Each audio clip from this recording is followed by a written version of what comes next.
So now we're ready. I've got my mat, yoga mat. You're on the ground with your yoga mat, and we're ready to do some breathing exercises. Do you want to talk a little bit about safety first? Yes, it's very important to have people with epilepsy history should not do this because Okay. although there is studies under with physicians and such that it actually can help with it, but as regular practitioners, we don't want to have these risks involved. It's a very simple breathing technique. You can feel tingling. That might be a tingling sensation in face or in your arms, in your fingers, in your feet, or on your butt, or that all goes away. It's really just the oxygen that goes into places where it usually doesn't go because we really oxygenize our whole vascular system. So pregnant women are not encouraged to do it, encouraged not to do it. We don't know if it affects the breast hold, if it affects your child. Okay. And what else? You have to be in a comfortable position. So even if you're doing it sitting, because some people like to be sitting, you have to have something soft behind you, or you have to be leaning to a wall, or a couch is very comfortable place too, because you could kind of pass out a little. You can lose your control. It's not that you're losing consciousness, but you can temporarily pass out for a few seconds, and then you could fall and you could hit your head. So don't do this ever driving or in class, not very super relaxed, because you could actually drown. Oh, okay. Good to know. Never in the water. Never in the water. Never in the water and never driving. Yes. I really like to be in this position of, especially if you're laying on a more hard surface, to have the knees a little bit elevated. So I just put my little massage roller under my knees, and I think you have one. I have one too. Mm-hmm. Yeah, I'll explain it quickly. So okay, it's just be good doing a very simple a round of 3 breaths. And the breath is composed of 3 stages. So we fill up our belly, and then without using the air from the belly, we fill up our chest, and then we fill up the upper clavicle cavities, and we call that the head. That's a Wim thing, and I have not found a better way to say it, but it's belly, chest, head. I don't really like it, but it's just what it is, and it's actually fun. It's belly. You can see how the belly goes up. The chest comes up, and the last part I prefer to take through my mouth, but you can breathe through your mouth, through your nose, however you want. But what the goal is to fill up all your lung cavity with air, and then you just let go. You don't pressure, you don't exhale, you just let go. Now, we do this 30 times in a row, and the last 5 I'm kind of warning you, because people can actually already falling in trance or passing out, of however you want to call it, during this breathe up. Because everybody gets so busy with themselves, and that's good, because you want to feel what's happening. And then the last 5, I count down, and the last one, when we exhale, I say let go and hold. So we stop doing this, we stop breathing on an exhale. We're letting the air out, and we stop breathing with no air in the lungs. That's the whole trick. And then, other than that, just that tiny residual that's there. Mm-hmm. We're not pressing the air out, we just let go, and then hold. I say hold, and then you just don't breathe, and then you start experiencing the sensations that go on from this exhalation breath hold. And let's say we do that for a minute, and if you want to go long, you can do a minute and a half, and then we're taking one big deep inhale, and we hold again. So what we're doing is from using up all our oxygen during this breath hold from the exhalation, there's a lot of oxygen in the tissue. And we're using the sub. So whenever you feel the urge to breathe, you take only one big inhalation and you hold again and you let that fresh air go into everywhere. And that's another great sensation. And we only do that like 15 seconds, and then we would start another round. But today we just do one round. Just, this is a basic demonstration. This is the technique. All right, so I will go lie down now.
interesting experience. I first felt like my ear pop, and it sort of relaxed my jaw. Maybe my jaw wasn't relaxed. I didn't expect a physical thing to happen.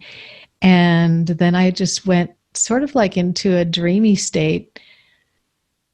Sometime when I was holding my breath, I felt myself in the ocean, like under the water. And sometimes when you fall off your surfboard and you're a little bit worried that you're not going to come up for air, I kind of used it as like a little meditative practice of like, this is what I want to feel like when I'm underwater and I'm not sure of what's going to happen. And maybe it's really rough water, but this is how I want to be in that moment of trusting, being relaxed, just letting myself be and trusting that I will be fine. So that was a really beautiful experience that I had. I didn't expect that either. And then generally, it was really easy to do. Beautiful. Yeah, this the effect of the breathing technique, they actually last for quite a few hours. Oh, okay. Each time you do it, they last for hours. Yeah, they're fading off, and also the alkalinity, the pH level in your blood is tempering out because you actually you come in alkalosis. Alkalosis. Respiratory alkalosis. Respiratory so your alkalosis. blood and fluids become slightly more alkaline, which is really a beautiful thing. And then it tapers off over about 4 hours, coming back to what it previously was. But yeah, and certainly during that time, that was so great. I love this analogy with being in the ocean, and then you're also applying it. You're thinking of how, translating that feeling that you're having now with that safety to when you're out in the water. And I think that's really, again, very valuable. And one of the things I love to do is to have a journal next to me when we practice, because, this is just a one round of the breathing that we did. And a session would be 3 to 5 rounds of that. And really it only takes about 30 minutes. It can be 25 minutes if we're trying to, make it happen relatively quickly. And we can spend up to 40 minutes if we do, 5 rounds. Tell people where they can find you and more information about this. Well, one quick place is Instagram. We're at Jungle Chill Maui. That's our little thing, but we also are on the WimHofMethod.com platform. Well, thank you guys for all of this. This is just beautiful, wonderful. Okay, I feel a little bit spacey, but much more calmer than before. And to reiterate, this is not for everyone. There are some people, like pregnant people, epileptics, people with heart problems, who should check with your doctor. If you're at all concerned, you should check with your doctor to make sure this is for you. And for next week, we're going to be talking about how this new jump into homeschooling has been for people. And we have some experts who will help us with some tips about that. So stay tuned for next week. Today, I just want to thank you for being here. As always, we're going to be doing more about proactive health in the future.